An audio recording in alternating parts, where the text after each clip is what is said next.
Does God actually eat the food offered? This is a most interesting question because in every temple in India, it is customary to make a small offering of sweets or other food as a mark of our devotion and gratefulness towards whichever god or goddess we are worshipping. Once the respective god has eaten from the offering, the remaining food is considered sacred and infused with divinity because of the touch of God's hands and is thereafter consumed by the devotees as prasad. And not just in temples, but even when we pray at home, food is similarly offered. So a question arises in the mind. Since the idol or the image itself cannot move, then how exactly is God said to touch, bless and eat the food offered? Do these things genuinely happen, or is the offering of prasad just an empty custom? A most fascinating answer to a portion of this question was given by Swami Vivekananda more than 100 years ago.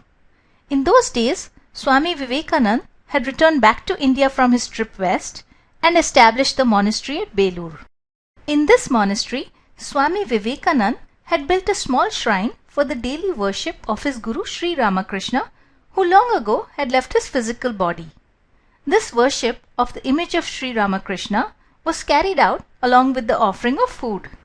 One day, Swami Vijnananand, another great direct disciple of Sri Ramakrishna, asked Swami Vivekananda, "Does Sri Ramakrishna accept the food we offer in the shrine?"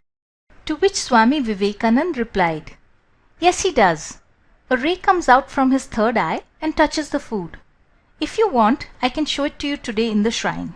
This wonderful exchange shows us how Sri Ramakrishna, who was an incarnation of God, even after leaving his body, actually touched, blessed and sanctified the food that Swami Vivekananda and the other monks at Belur offered before his image.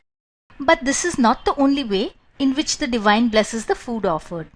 As Swami Sivananda, another great teacher of Vedanta philosophy and founder of the Divine Life Society, once explained, if the food is offered with a yearning heart, sometimes the Lord takes, that is, eats that food, assuming a physical form. In other cases, the Lord enjoys the subtle essence of the food offered, and the food remains as it is in the shape of prasad.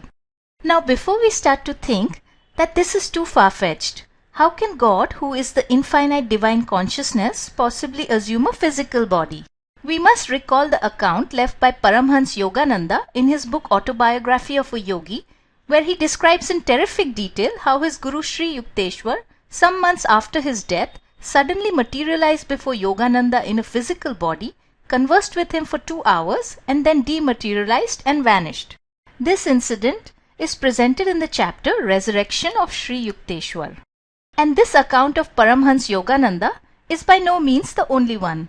The lives of India's great gurus abound with many such incidents. For example, Pandit Shriram Sharma has written how his guru, who lived in the subtle body, manifested before him in a physical form in the Himalayas to impart spiritual instructions. Now, if the God-realized gurus of India can manifest in an actual physical body, then so can the many gods and goddesses of the Hindu religion as well as the prophets of other religions. After all, we do know that Sri Ramakrishna often saw the Divine Mother Kali in her physical form. So to conclude, we now know that God can actually touch, bless and on rare occasions even assume a physical form to eat the food offered. None of these things are far-fetched.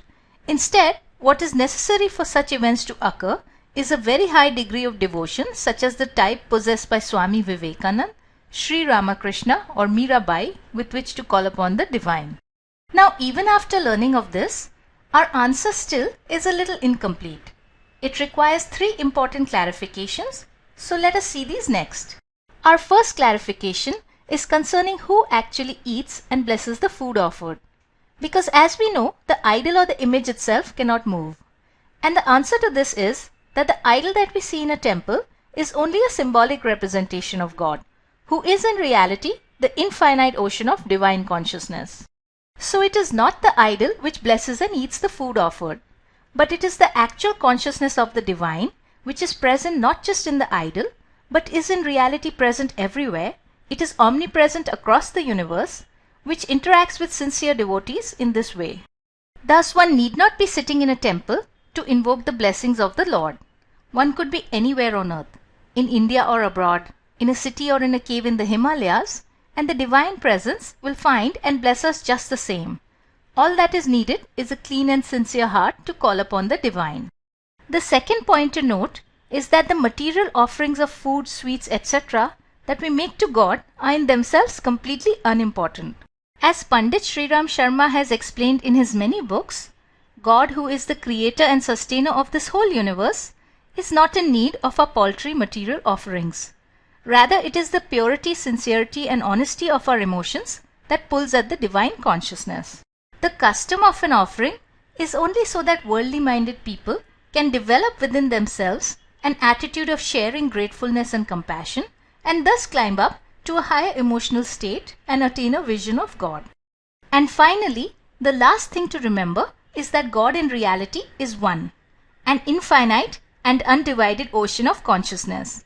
However, just as the waters of the ocean take up the form of many waves, in the same way the one unified consciousness appears in the form of many gods and goddesses, incarnations and prophets.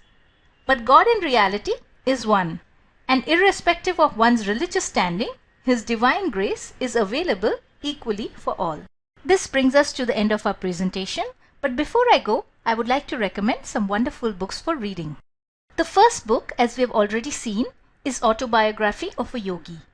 The second is God Live With Them by Swami Chetnanand, who is a monk with the Ramakrishna Mission.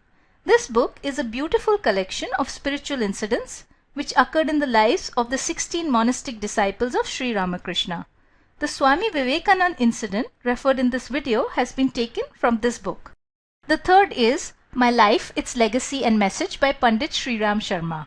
This is an incredible book which details his travels to the Himalayas to meet his guru and also the rishis who meditate there in their subtle bodies.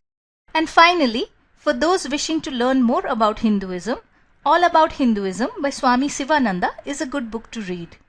Additionally, if after watching this video, you're wondering how can one consciousness appear as so many gods and goddesses of the Hindu religion, then there is an article I wrote on the website, Understanding the Many Gods of Hinduism, which explains this.